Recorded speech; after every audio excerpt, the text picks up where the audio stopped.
To assemble your bed base, first remove the contents from the box.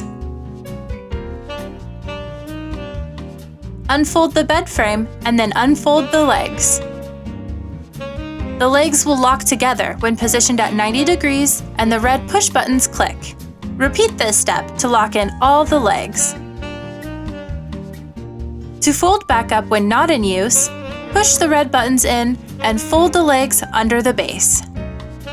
For a full, queen, California king, or Eastern king size bed frame, place the two single frames side by side and secure them together with the included clamps on the top rail.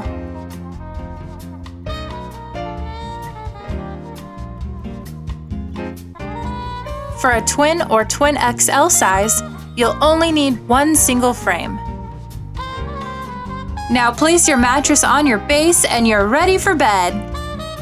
Thank you for your purchase.